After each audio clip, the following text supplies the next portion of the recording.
tous, aujourd'hui on se retrouve pour une nouvelle vidéo où je vais vous parler d'une histoire qui date d'il y a très longtemps.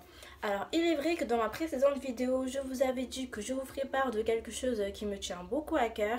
Sachez que c'est toujours d'actualité, mais pour le moment je me suis rendu compte que ça serait bien mieux que je vous présente cette vidéo plus tard. Donc en fait l'histoire commence en 2003. Moi et ma famille, on habitait à Kingersheim, c'est-à-dire au Béarn. Le quartier s'appelle le Béarn, c'était dans un petit HLM. Et on a vécu là-bas. Et c'était en 2003, j'avais 9 ans. Mon petit frère, il avait quoi? Il avait 3 ans, je crois, 3-4 ans. Et ce jour-là, on avait décidé de sortir dehors. Et du coup, en face de chez nous, il y a un petit parc où il y avait des petits manèges, des petites attractions pour jouer. Et il y avait un grand terrain juste plus loin pour que les gens puissent aussi s'amuser. Mais nous, on avait décidé de sortir juste traîner au petit parc.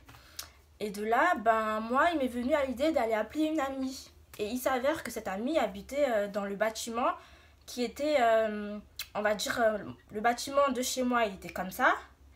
Il y avait un autre bâtiment comme ça et un autre comme ça. Et le bâtiment de chez ma copine était ici. Donc, ouais, voilà, comme ça. Il était ici. Donc, il fallait que moi et mon petit frère, on traverse la route pour aller sonner chez elle pour lui demander de sortir. Donc, j'ai pris mon petit frère et on s'est dirigé vers le bâtiment de chez ma copine. Arrivé à son bloc, je sonne à l'interphone. Personne ne répond. Du coup, comme il y avait des jeunes qui étaient en train de squatter dans le hall du bloc de ma copine, ils nous ont ouvert la porte. Du coup, on est monté. Arrivé devant sa porte, je toque. Elle me répond en me disant oui, c'est qui? Je lui dis que c'est moi et je lui demande si elle peut sortir venir jouer avec moi. Et de là, elle me répond qu'elle ne peut pas parce que sa mère, elle est partie au travail et elle l'a enfermée, elle et sa soeur. Et du coup, ils n'ont pas les clés ni pour sortir, ni pour faire entrer quelqu'un chez eux. Donc, je lui dis que c'est dommage parce que je voulais pas rester toute seule dehors. Mais de là, je décide de rester devant chez elle, enfin devant sa porte. Et on communiquait en fait... derrière la porte. Elle était chez elle, moi j'étais dans le hall et on se parlait comme ça derrière la porte. Et du coup, on discutait pendant un bon moment et tout d'un coup, j'entends un bruit tout en haut parce que je crois qu'elle habitait, si je me rappelle bien, au cinquième étage et il y avait encore un 6e étage en haut. Et du coup, j'entends un bruit en haut, une porte qui s'ouvre et je commence à entendre des pas qui descendent. Et de là, un homme, je crois qu'il faisait peut-être 1m90, je sais pas, un homme tout grand, hyper blanc, en face de moi. Il me demande qu'est-ce que je fais là, pourquoi je parle dans le hall. Et il y avait mon petit frère qui était à côté de moi. Donc de là, je lui réponds que je suis venue pour chercher ma copine, pour lui demander de sortir parce que je voulais qu'elle m'accompagne jouer dehors, mais qu'elle ne peut pas sortir parce que ses parents ne sont pas là et chez elle, c'est fermé à clé. Et d'un coup, le mec, j'ai pas compris du tout son délire, il commence à donner des coups de pied dans la porte de ma copine et des coups... et il donnait des coups de... Enfin, il frappait très fort avec sa main, avec des coups de poing en fait dans la porte de ma copine. Moi, j'ai pas du tout compris son délire. Moi, j'étais choquée, limite, je commençais à flipper et tout. Et après, il s'arrête, il me regarde, il me fixe et il me dit... tu viens d'où? Comment tu t'appelles? Et il me redemande qu'est-ce que je fais là encore. Donc moi, je lui redis que je suis venue chercher ma copine pour aller jouer. Et après, il regarde mon petit frère. Il fixe très longtemps mon petit frère. Et il me dit, si tu veux, tu peux venir chez moi. Vu qu'il est presque 4 heures, je vais vous donner le goûter. Vous allez passer un peu de temps chez moi pendant que la mère de votre copine rentre à la maison. Là, je commençais vraiment à flipper. Là, j'ai dit que non, c'est pas la peine que je vais chez lui parce que là, de toute façon, je comptais rentrer à la maison. Et du coup, pendant que j'étais en train de parler au gars, mon petit frère, il était en train de monter les escaliers, mais je l'avais pas remarqué en fait parce que le gars, il me parlait et du coup, en fait, j'étais, si vous voulez, j'étais un peu de côté et mon frère, il était derrière moi et je l'ai pas vu qu'il était passé et je l'ai pas vu qu'il était passé derrière moi et qu'il était parti pour monter dans les escaliers. Et quand le gars il se retourne, il attrape mon frère et il monte à toute vitesse dans les escaliers. Il l'a ramené chez lui, il a fermé la porte. Allô? Il l'a ramené chez lui, il a fermé la porte. Il a pris mon frère, il l'a ramené chez lui, il a fermé la porte. Vous vous rendez compte? J'ai 9 ans. Je vois ça, je suis choquée.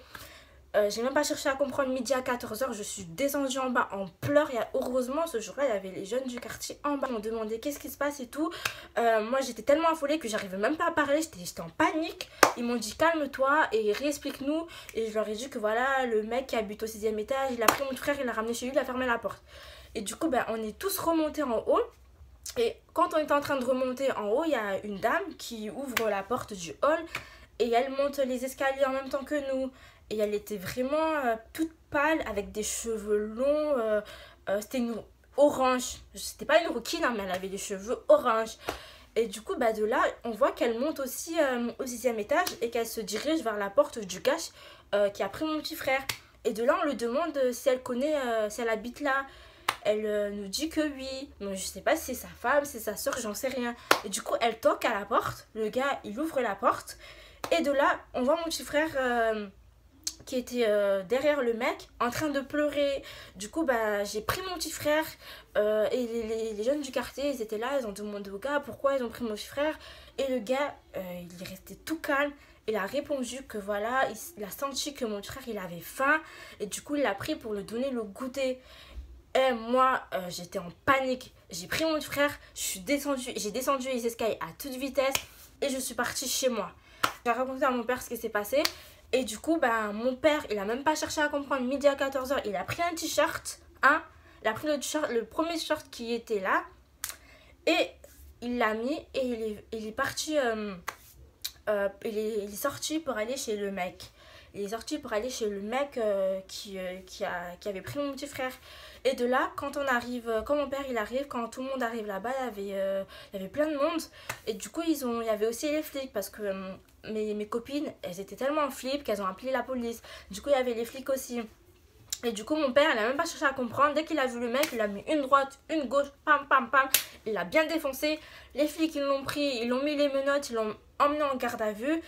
Et moi, j'étais un petit peu soulagée. Mais vraiment, pour vous dire que ce jour-là, c'était, je crois, le jour le plus horrible de toute ma vie.